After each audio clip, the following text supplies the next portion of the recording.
안녕하세요. 제주 빌라델비아 교회입니다. 이 시간에는 신약시대 정경이 이미 완성되었고 육신의 예수가 영단번의 제물로서 십자가에 못 박혀 죽임당하시고, 그리고 3일 만에 새로운 영체로 부활하셨다가 승천하시고, 그리고 다시 재림하심으로 이 땅에 이미 하나님 나라가 임했고 천년왕국이 임했음에도 불구하고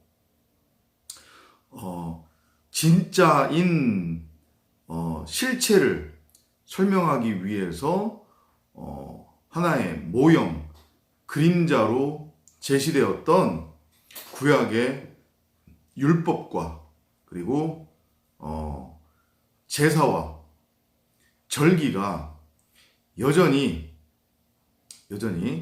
하나님을 믿는다라고 하는 성도들의 지켜야 할 의무이고, 그리고 그 의무를 다하는 것이 하나님에 대한 신실한 믿음이며, 그 의무를 다해야만 구원에 이를 수 있고, 그리고 천국에 가서 상급이 있다라고 하는 식으로 말도 안 되는 억지 내지 협박, 선동을 하는 기존 예배당의 그런 주장이 과연 성경적인지 나누는 그런 시간을 갖도록 하겠습니다.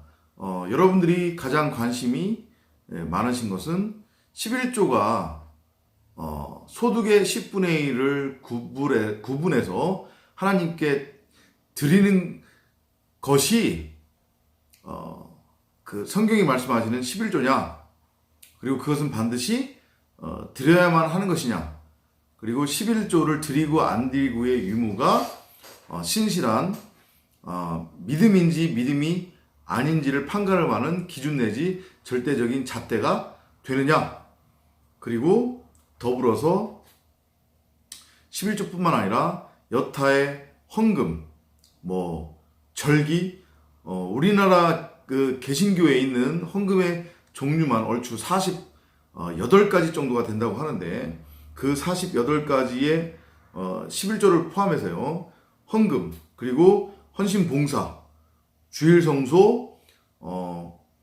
자칭 주의종이라고 하는 목사나 목사 가정을 섬기는 것, 이런 것들이 구원과 믿음과 그리고 상급이라고 하는 것과, 그리고 여러분들이 받을 복이라고 하는 것과 정말로 관계가 있는 것인지 성경적으로 한번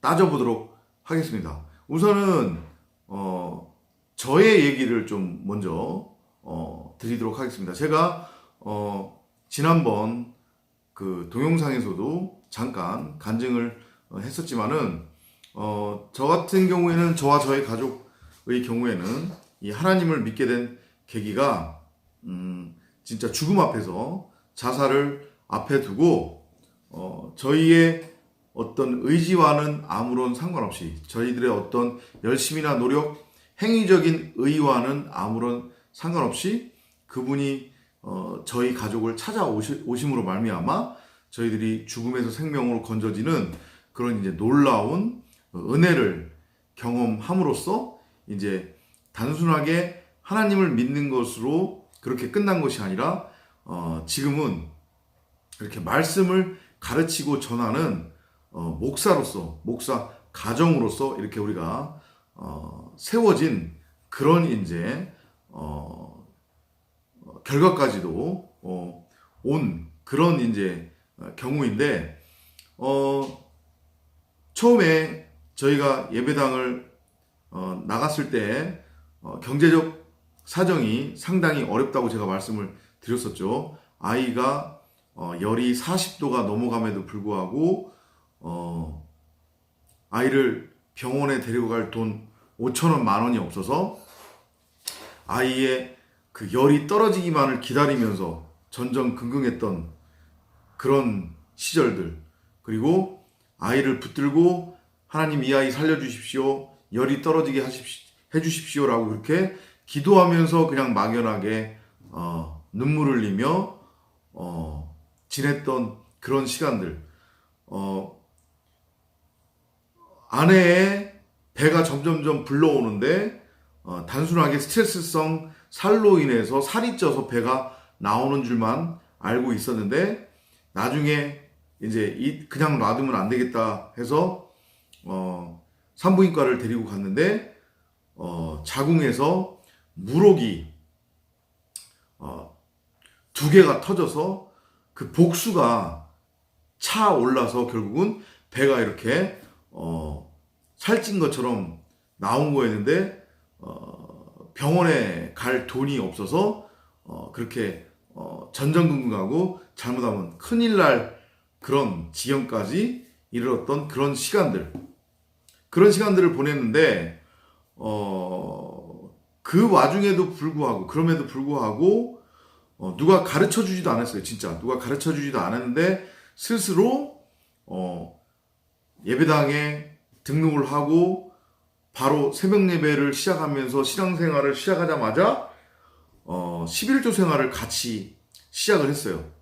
근데 사실은 그때 당시의 마음은 그런 어려운 와중에서도 내가 왜 11조를 하야겠다라는 생각까지 들었냐면, 하나님한테 잘 보이기 위해서, 혹은 이렇게 내가 나의 정성을 드리면 하나님이 이거 받으시고 이것이 곧 믿음이라고 여겼기 때문에 그 믿음 받으시고 나의 이 현실의 어려움들 하나님께서 분명히 해결해 주실 거다. 경제적 어려움 30배, 60배, 90배, 100배로 해결해 주실 거다라고 하는 그런 소위 말하는 계산을 깔고, 그죠? 아니라고 부정 못해요. 그리고 아마 대부분의 11조를 하시는 분들의 마음은 다 그런 걸 것이에요. 그런데 우기죠. 아니라고. 난 진짜 믿음으로 하는 거라고. 내 모든 것을 난 다 드릴 수 있다. 이런 식으로 우기고 그런 식으로 얘기를 하지만 사실은 실상은 파고 들어가면 그런 분들하고 깊게 얘기를 나눠보면 결국 이제 고백을 하죠. 내가 이만큼 하나님한테 드리면 하나님이 그거 받고 몇십 배로 더 나한테 돌려줄 거라고 하는 그런 계산이 깔린 상태에서 이제 11조를 하는 거예요. 그리고 내가 이거 하지 않으면 하나님한테 어떤 벌을 받지는 않을까, 하나님의 저주가 나한테 임하지는 않을까, 내 가정, 내 자녀들한테까지 그 하나님의 저주가 임하지는 않을까, 이런 두려움으로, 그리고 어떤 바램으로 11조 생활을 하는 것이 사실은 현실이란 말이죠. 그죠? 저도 그때 당시에 그런 마음으로 했었고요. 그러니까 오죽하면 제가 앞서서도 말씀드렸지만 딸아이의 열이 40도가 넘게 올라가는데도 불구하고 병원 데려갈 돈이 없어서 열 떨을 때까지 기다렸단 말이에요. 그 아이 붙들고 울면서 하나님 이 아이 좀 살려주세요. 열 떨어지게 해주세요. 그렇게 기도 말고는 할 수 있는 게 없었단 말이에요. 그런데 사실은 돈이 있었어요. 무슨 돈이냐면 그때 당시에 이제 제가 그 과외를 하면서 그리고 시간제로 학원에서 강사 생활을 동시에 이제 그렇게 하고 있는 상황이었기 때문에 일주일 단위로 액수가 얼마가 됐든지 간에 수입이 들어오면 그 수입의 10분의 1을 일원도 빼먹지 않고 따로 구분해서 봉투에 넣어뒀다가 매 주일 그러니까 저희 같은 경우에는 한 달에 11조를 4번을 드렸어요. 그렇게 매 주마다 그렇게 이제 11조 봉투를 따로 보관하고 있었는데 거기에 돈이 있었단 말이에요. 그 돈 쓰면 된단 말이야. 그거 가지고 애 병원 데리고 가면 됐었어. 그 돈 가지고 와이프 병원 데리고 가면 됐었단 말이에요. 근데 하나님한테 혼날까봐, 그거 쓰면 하나님의 저주가 임할까봐, 하나님한테 진짜 크게 혼날까봐, 지금도 그렇지 않아도 이렇게 힘든데 그거 하나님 거 도둑질했다가 큰 저주나 어떤 하나님의 책망 내지는 심판을 받으면 어쩌나 라고 하는 두려움에 그것을 스스로 믿음이라고 여기면서 의라고 여기면서 어떤 상황에도 절대 그 11조는 손대면 안 된다. 우리 믿음으로 헤쳐나가자, 이겨나가자 하면서 지금 생각하면 참 답답한 그런 행동을 한 거였는데 그렇게 아픈 딸아이 붙들고 기도하고 아픈 아내 붙들고 기도하는 거 말고는 아무것도 없었단 말이에요. 그리고 그것을 나의 의로 여긴 거예요. 괜히 가진 것 없고 뭐 아무것도 없는데 뭐 잘난 거 아무것도 없는데 내세울 거 아무것도 없는데 예배당만 가면 신자들만 만나면 목이 뻣뻣해지는 거예요. 나 이렇게 어려운 상황 속에서도 11조 생활 열심히 하고 있다. 비가 오나 눈이 오나 바람이 부나 천둥이 치나 눈보라가 치나 애가 아프다고 할지라도 아내가 아프다고 할지라도 단 한 번도 새벽 예배 안 빠뜨리고 새벽 예배 드린다. 주일 성수 꼬박꼬박 한다. 이런 것들을 제 스스로의 의로 여기면서 사람들한테 이제 그 의를 뽐내는 거죠. 그리고 그 의를 가지고 하나님 앞에 나가서 하나님 저 이렇게 열심히 하니까 제 이 믿음 받으시고 저 좀 살려주세요. 도와주세요. 30배, 60배, 90배, 100배로 채워주세요. 이제 이렇게 했던 것이죠. 현실적으로 본다고 하면. 그리고 다른 부분들 마찬가지. 그 여타의 또 다른 헌금들, 그 어려운 상황 속에서도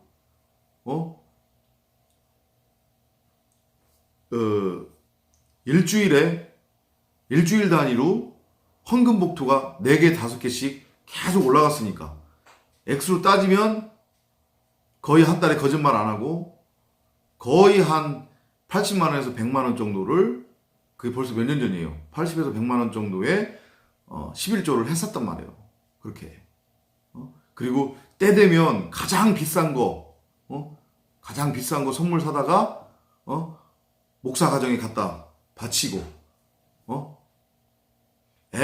어린애들은 집에서 밤늦게까지 있는데도 불구하고 와이프가 예배당 가가지고 어떤 행사 때문에 뭐를 해야 되고 도와줘야 된다고 하면 아이 그러라고 어린애들 둘만 밤늦게까지 집에서 있는 거예요. 그렇게 밥 쫄쫄 굶어가면서 그것을 의로 삼았다니까요. 이렇게 하면 하나님 우리한테 복 주시겠지. 우리 애들 나중에 잘 되겠지. 이거 안 하면 하나님한테 혼날까봐 그런 마음을 가지고 11조부터 각종 헌금, 건축헌금, 그 다음에 새벽 예배, 금요철야, 그리고 주일 성소, 헌신, 봉사, 그 다음에 목사가정 섬기기 이런 것들을 했단 말이에요. 그리고 이거는 비단 저만의 상황이 아니라 여러분들 모두의 상황이고 그게 현실이라고 저는 확신합니다. 믿음 아니에요. 아니란 말이에요. 우리 스스로한테 솔직하지 않을까요?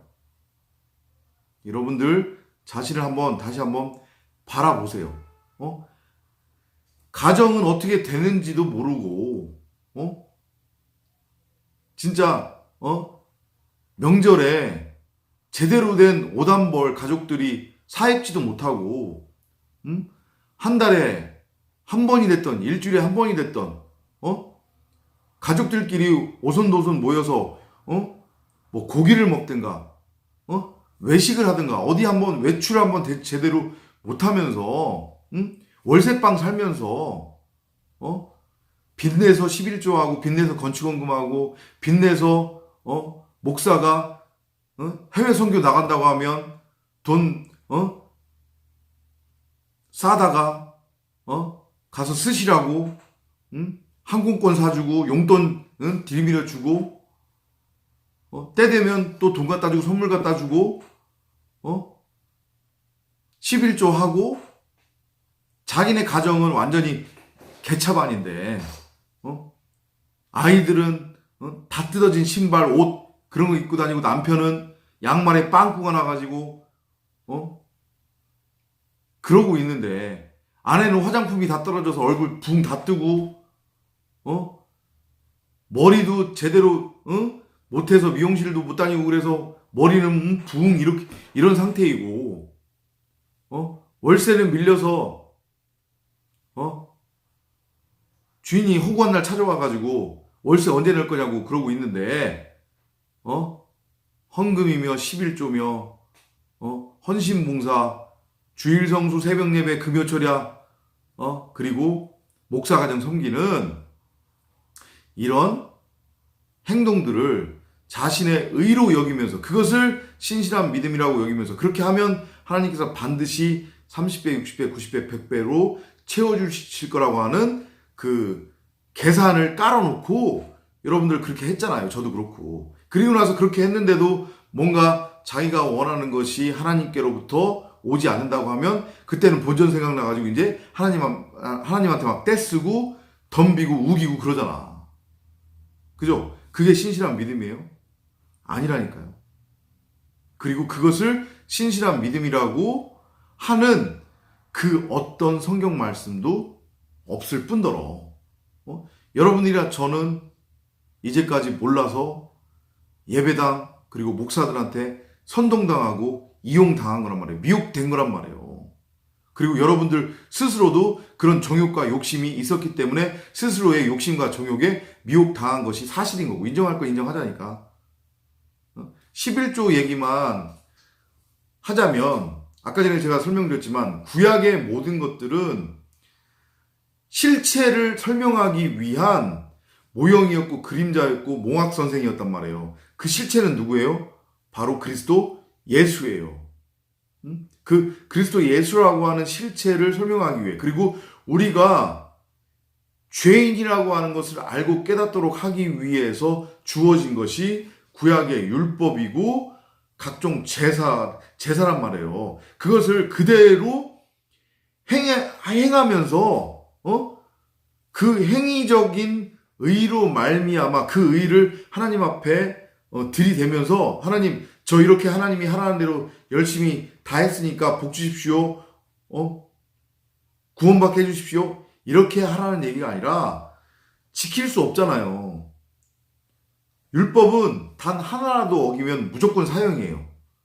그죠? 그런데 그 율법을 하나라도 어기지 않고 온전히 지킬 수 있는 피조물은 그 누구도 없어요.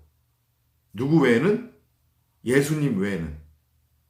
예수님 외에는 육신의 옷을 입고 있는 피조물은 그 누구도 하나님이 주신 613개의 율법을 단 하나도 아니 몇 개 이렇게 지키면서 지킨다고 하는 거 그건 하나님이 말씀하시는 율법의 온전함을 이루는 게 아니란 말이에요. 율법을 온전히 지키는 게 아니란 말이에요. 근데 바리새인들이 그렇게 했단 말이에요. 그리고 이스라엘 백성들이 구약 내내 그 짓거리를 했단 말이에요.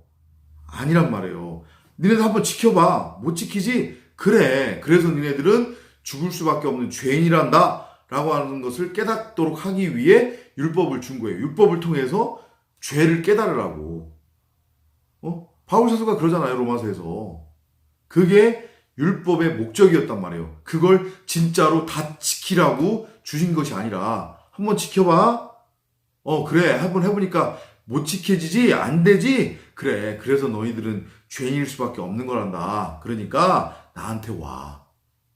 이렇게 그 율법을 통해서 실체로 넘어가도록 율법을 통해서 내가 죄인임을 알고 깨달아서 진리로 넘어가도록 하기 위해 주어진 것이 율법이었단 말이에요. 그리고 진짜 실체, 그리스도 예수라고 하는 진짜 실체를 설명하기 위한 하나의 모델하우스, 모형 그림자, 일종의 몽학 선생으로서 주어진 게 율법이었는데 이제는 실체가 진짜 왔잖아요. 그런데 그것을 여전히 붙들고 있으면 어쩌라는 거야? 거꾸로 생각하면 실체가 안 왔으면 모르겠는데 실체가 안 왔으면 아직 실체가 우리한테 오지 않은 거기 때문에 여전히 그 구약을 통해서 우리는 실체를 알 수밖에 없는 거고 알아갈 수밖에 없는 거예요. 그죠? 그러면 얘기가 달라져. 근데 실체는 이미 오셨잖아. 진짜가 왔잖아. 진짜 성전이 세워졌는데 가짜 건물 성전을 여전히 붙들고 있으면 어쩌자는 거예요. 진짜 실체가 왔는데 그 실체를 설명하기 위한 몽학 선생, 그 다음에 그림자, 모형을 여전히 진짜라고 붙들고 있고 그것을 진짜라고 가르치면 어쩌자는 거예요. 그거를 진짜라고 행하면, 그걸 진짜라고 그리워하면 어쩌라는 거예요.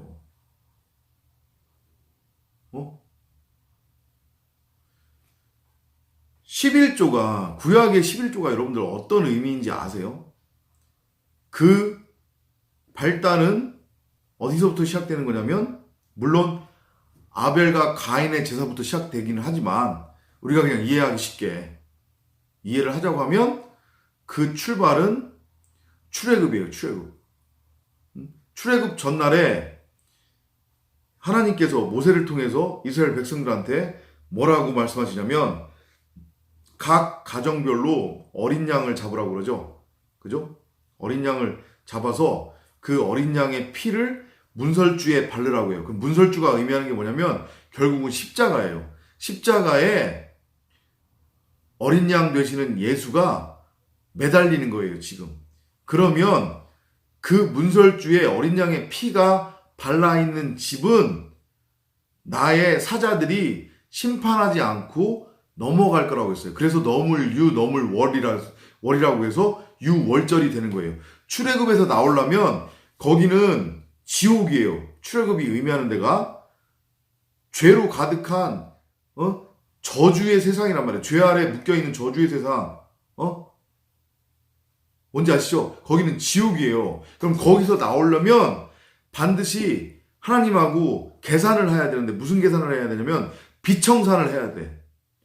죄인이니까 죄 품삯이 사망이라고 했잖아요. 그죠? 그러니까 거기서 살아나려면 내가 죽던가 아니면 나를 대신해서 누군가가 죽어줄 수 있는 누군가가 나를 대신해서 죽어줘야 되는 거야. 그래야 하나님하고 온전하게 이 빚 계산이 돼서 빚청산을 받고 내가 거기서 나올 수 있는 거란 말이에요.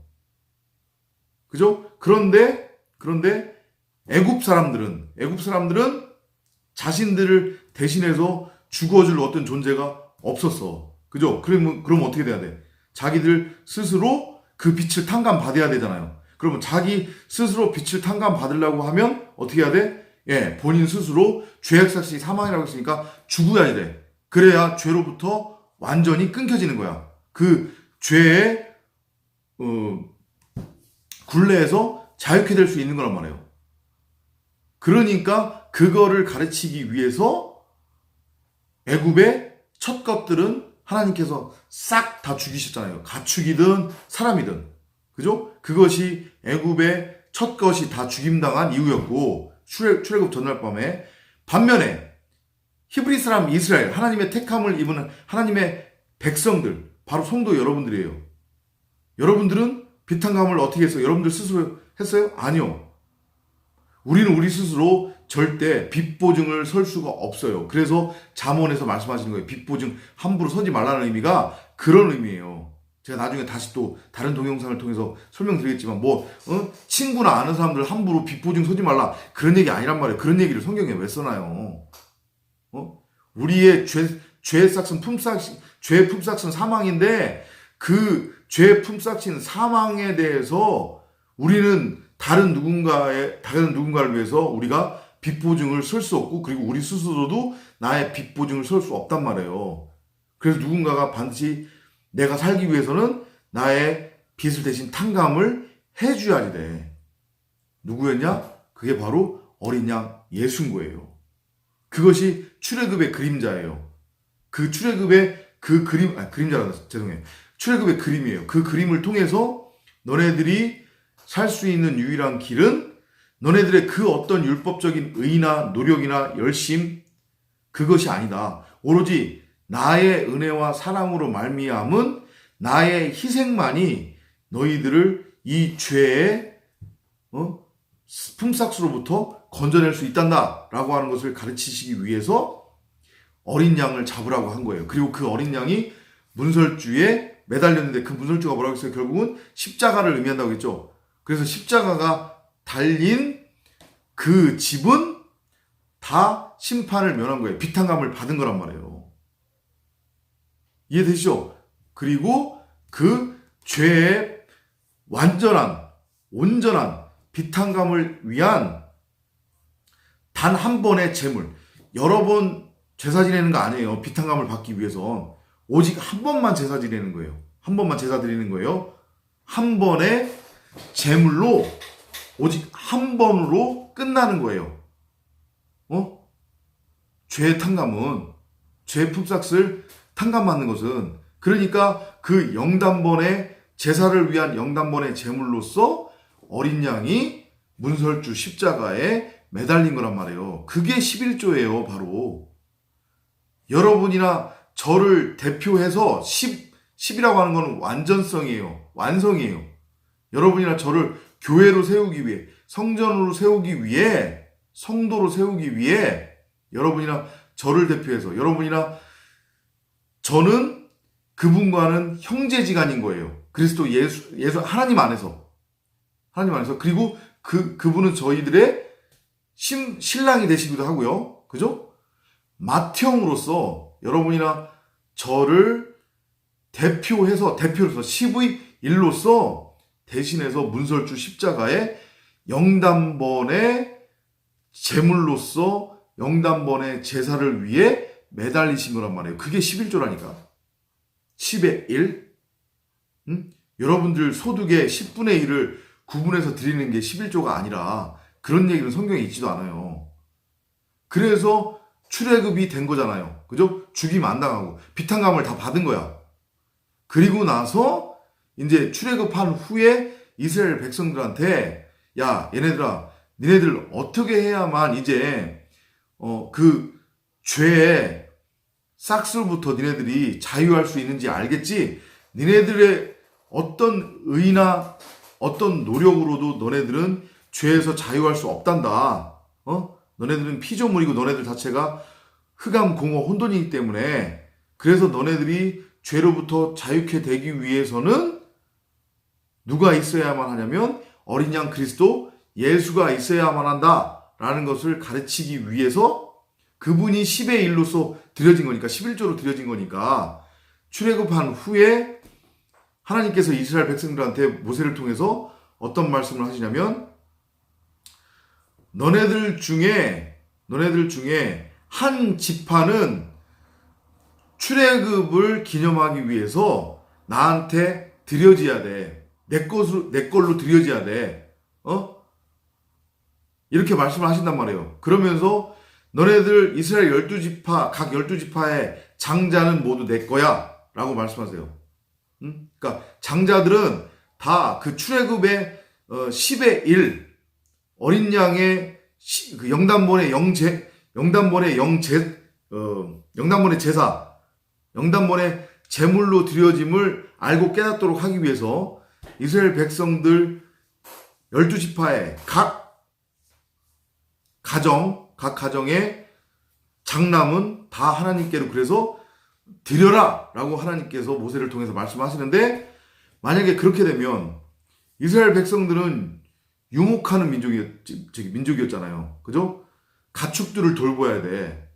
그런데 만약에 장남, 그 200만 명이나 되는 그 중에 장남들을 죄다 다 하나님께로, 드려서 성전일만 돌보게 되면 그러면 가정은 누가 돌봐?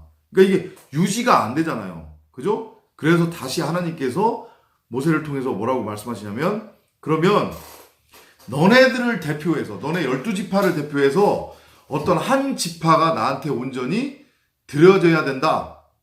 그래서 고른 지파가 여러분들이 아시는 레위 지파고 그 레위 지파가 12지파를 대신하는 10의 1로서 드려진 거예요. 그게 바로 11조가 되는 거예요. 근데 그렇게 되면 레위 지파는 일을 못 하잖아요. 생업에 종사할 수 없잖아. 그러니까 그 레위 지파의 생활비를 보조하기 위해서 그리고 궁극적인 목적은 출애굽 당시 어떻게 너네들이 출애굽을 할 수 있었는지 너네들이 어떻게 구원에 이를 수 있는지를 알아라 이제 알고 깨달아라. 그것은 곧 누구냐면 어린 양 되시는 그리스도 예수다. 그거를 깨닫게 하기 위해서 12지파 중에 한 지파가 10의 1로서 하나님께 드려졌고, 그것이 레위지파인데, 그러면 레위지파는 이제 다른 것은 종사를 못하니까 레위지파의 생활비를 보조하기 위해서 나머지 11지파가 농사진 것에, 아니면 열매 맺는 것, 과일에, 아니면 뭐 소나 뭐 염소나 뭐 양, 이런 것들의 첫 것을 하나님께 가지고 오라고 그러는 거예요. 그것은 두 가지의 의미였어요. 하나는 10의 1로서 여러분이나 저를 대신해서 영단번의 영제물로 드려졌던 그리스도 예수를 알도록 하기 위한 그 의미의 11조고, 또 하나는 그것을 가르치는 연장선상에서 얘네들아, 레위지파가 너네들을 대표하는 10의 1로서 나한테 지금 바쳐진 거다? 그러니까 너네들도 나한테 10의 1을 가지고 와라? 그래서 그것을 성전에 가지고 오면 그것의 일정 부분을 이제 구제하는 데도 쓰고, 그리고 레위지파의 생활비로도 지원이 됐던 거란 말이에요. 11조의 기원이 그렇게 되는 거예요. 그리고 그것을 깨닫도록 하기 위해서 하나님께서는 기가 막히게 10의 1로 가져오도록 한 그것이 뭐였냐면, 돈은 절대로 안 해요. 돈으로 절대 11조를 갖다 바칠 수 없어요. 드릴 수 없단 말이에요.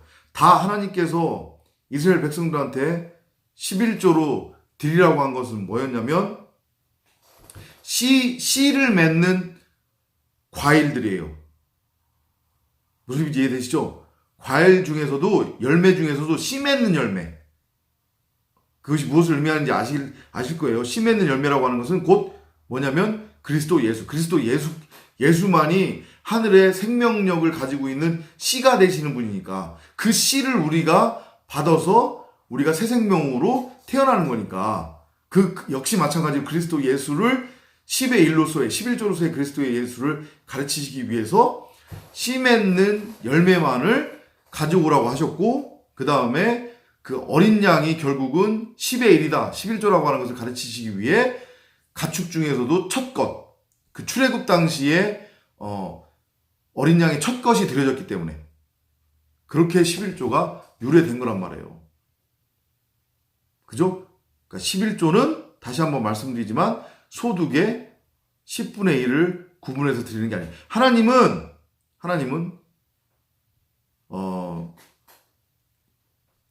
사도행전에 그 말씀이 나올 텐데, 하나님은, 그리고 성경 곳곳에 그런 말씀이 담겨져 있는데, 사람이 손으로 지은 그 어떤 것의 섬김도 받지 않으신단 말이에요. 그래서 건물 성전도 무너진 거예요. 더 이상 건물 성전은 존재하지 않아요. 그러니까 누군가가 예배당을 성전이라고 우기고 자기 자신이 그 성전을 섬기는 주의 종이라고 우기면서 우리는 이렇게 좋은 아파트 큰 집에 살고 있는데 하나님을 이렇게 허름한 곳에 모셔서야 되겠느냐 하면서 성도 여러분들을 선동해가지고 건축원금 내게 하고 이런 선동을 하는 목사가 있다고 하면 그 다 가짜 사기꾼이에요.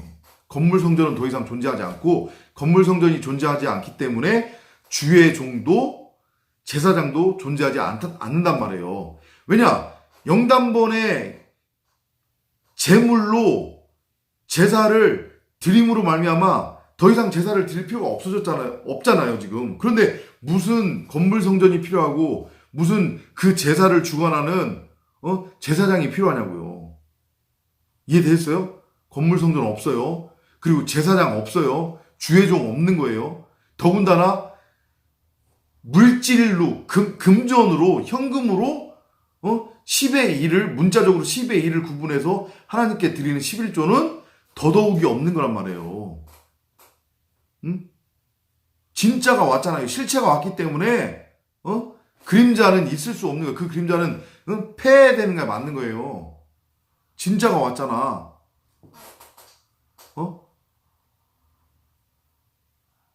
이런 경우는 있었어요. 구약에서 이스라엘 백성들이 디아스포라 아시죠? 그죠? 디아스포라의 의미가 여기저기 예루살렘을 기점으로 해가지고 이스라엘 안에 거하는 이스라엘 백성들이 있었지만 세계 여기저기 흩어져 있는 이스라엘 백성들이 많았단 말이에요. 그죠? 그리고 그들이 6월절이 되면 그 예루살렘으로 올라와요. 그 절기를 이제 그 기념하기 위해서. 그러면 그때 그냥 오는 것이 아니라 제사 때 하나님께 드릴 화목 제물을 준비해 가지고 오는데, 그 화목 제물이 결국 뭐냐면 11조잖아요. 그죠? 10의 1.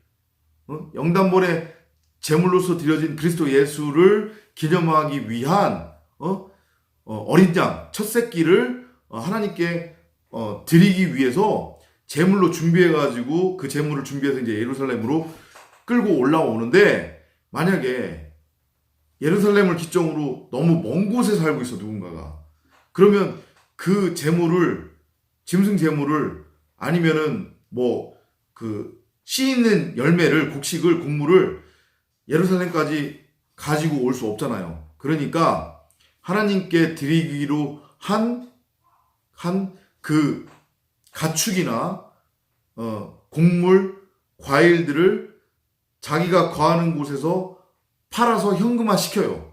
현금화 시켜서 그 현금을 가지고 예루살렘에 이제 오는 거예요. 그리고 성전에 들어갈 때는 이제 제물을 준비해서 들어가야 되니까 그 팔아서 가지고 있었던 현금을 가지고 다시 이제 하나님께 드릴 제물을 사서 이제 예루살렘 성전으로 들어가는 거예요. 그리고 그때 성전에 들어갈 때 그 데리고 가는 어린 양을 화목 제물로서 드려줘야 되는 어린 양이기 때문에 어디를 통해서 데리고 가는 거냐면 성전으로 들어가는 큰 정문이 아니라 성전 옆에 있는 어린 양만, 화목 제물로 드려질 어린 양만 끌고 들어갈 수 있는 양의 문이라고 하는 곳이 있어요. 그래서 그리로 이렇게 데리고 들어가는 거예요. 그런데 예수님께서 그 사복음서에 보면 성전 그 뭐라고 해요?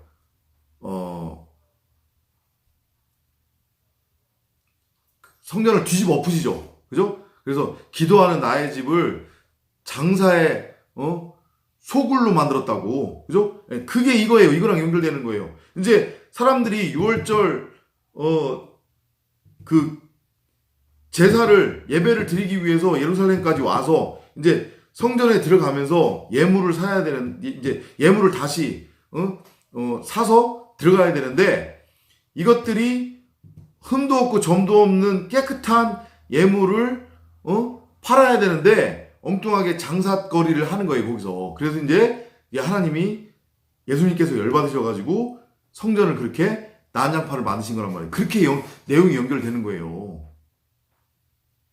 여러분, 왜 목사의 말을 안 믿으세요? 왜 성경을 안 믿으세요? 금전 11조는 없어요. 정신을 차리세요. 그거 안 한다고 해가지고 하나님의 저주가 임하는 것도 아니고 구원이 없는 것도 아니고 상급하고는 전혀 상관도 없고요. 그거 안 한다고 해가지고 여러분의 믿음이 개차반이다? 전혀 아니란 말이에요. 그거. 하나님은 아까 전에 말씀드렸지만 사람이 손으로 지은 것에 섬김을 받지 않으세요. 그 관심도 없어요. 만약에 이전까지 여러분들이 배우고 행했듯이 여러분들이 벌은 여러분들의 육체의 가치의 대가로서 땅의 것을 지금 취한 거잖아요. 그죠? 그 땅의 것을 취한 것의 일부를 하나님께 드리는 것이, 그것이 믿음이라고 한다면, 창세기로 돌아가서 하나님께서는 아벨의 제사뿐만 아니라 가인의 제사도 받으셨어야 한단 말이에요. 이해되세요? 전혀 상관없으니까 그거 가지고, 그 11조 할 거 가지고 안에 더 예쁜 옷 한 벌이라도 더 사드리고, 좋은 화장품 사드리고, 가족들 맛있는 거 같이 사 먹고, 부모 형제 잘 섬기고, 그리고 또 마음 한편에 감동이 있으면 어려운 이웃들 돕고, 그러면 되는 거란 말이에요. 저주 없어요. 금전 11조 없어요. 그거 안 해도 저주 없어요. 그리고 그거하고 여러분의 믿음하고는 아무런 상관없어요. 더군다나 구원하고도 아무런 상관없어요. 같은 맥락으로 헌금, 헌신 봉사, 주일 성소 다 마찬가지. 제가 무슨 개차반 목사라서 지금 개떡같이 가르치는 거 아니란 말이에요. 정신들 똑바로 차리시고 오로지 실체가 되신, 이제 왔다니까요. 천년왕국이 임했단 말이에요. 예수께서는 육신으로 죽으셨다가 새로운 영체로 부활하시고 그리고 승천하셨다가 다시 그리스도 예수의 영으로, 성령으로, 보혜사 성령으로, 말씀으로 이 땅에 이미 재림하셨어요. 그리고 당신의 음성을 알아듣는 길 잃은 어린 양을 찾아서 다니시다가 그의 안으로 침노에 들어가서 그를 이 땅에 하나님의 나라로 천년왕국으로 세우시는 거예요. 그러면 여러분들은 그분과 함께 제사장으로서, 만인 제사장으로서 그분과 함께 영원히 왕노로 타게 된단 말이에요. 그러다가 진짜로 육신이 죽어서 종말에 이르면 그때는 이제 여호수아가 앞을 서서 이스라엘 백성들이 가나안에 들어갔듯이 그리스도 예수로 말미암아 여러분이나 저는 이제 진짜 저 묵시의 세상에 이미 완성되어 있는 하나님의 나라로 이제 올라가게 된단 말이에요. 그게 1년의 구원의 과정이에요. 그러니까 혹시 이제까지 11조나 헌금 때문에 부부싸움하고 아내 눈치 보고 남편 눈치 봤던 사람들, 우리는 찢어지게 가난하고 경제적으로 아주 힘들어 죽겠는데 예배당 눈치 보랴, 목사 눈치 보랴, 그게 혹시 그거 안 하면 믿음이 없다고 사람들한테 욕먹지 않을까, 하나님한테 혼나지 않을까, 구원 못 받는 거 아닌가, 저주가 임하는 거 아닌가, 이렇게 겁먹고 잘못 알아서 그렇게 여유가 없음에도 불구하고 하고 있었다면, 그리고 억지로 하고 있었다면 이제 자유하세요. 자유하셔도 된단 말이에요. 빚내서 11조하고 집 팔아서 11조하고 건축원금하고 전셋돈 빼서 11조하고 건축원금하고 월세방 살면서 찢어지게 가난함에도 불구하고 새벽부터 나아가서 밤늦게까지 일해서 힘들게 번 돈을 예배당에 갖다 바치고 목사한테 갖다 바치고 그것이 믿음인 양 이렇게 하면 하나님께서 30배, 60배, 90배, 100배 채워주겠지. 그렇게 하셨다고 하면 이제 정신 똑바로 차리시고 실체가 오셨으니까 그 실체만을 바라보시는 여러분들이 되기를 바랍니다. 자유하십시오. 네? 자유하시고, 그리고 혹시 그렇게 11조하고 관련된 문제, 헌금, 그 다음에 헌신 봉사, 주일 성소 이런 것들하고 관련돼서 이해가 안 되는 부분이 있다거나 고민이 있다거나 부부 사이에 어떤 갈등이 있다거나 그런 것이 있으신 분들은 언제든지 저한테 전화를 하시면 제가 자세하게 설명을 드리도록 하겠습니다. 진리를 알지니 진리가 너희를 자유케 하리라고 했어요.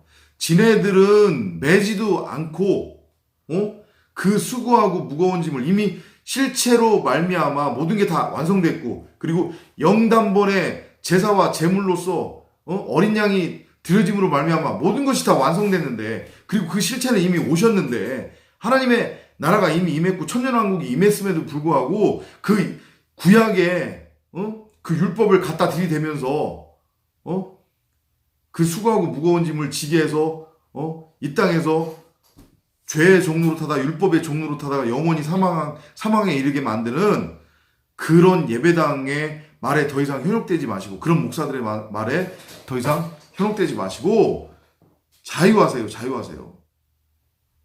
아셨죠? 그리고 궁금한 점이 있으면 언제든지 저에게 전화 주시면 제가 친절하게 상담을 드리도록 하겠습니다. 오늘 말씀 나눔은 여기서 마치도록 하겠습니다. 다음 시간에 뵙겠습니다. 여기는 제주 빌라델비아 교회입니다.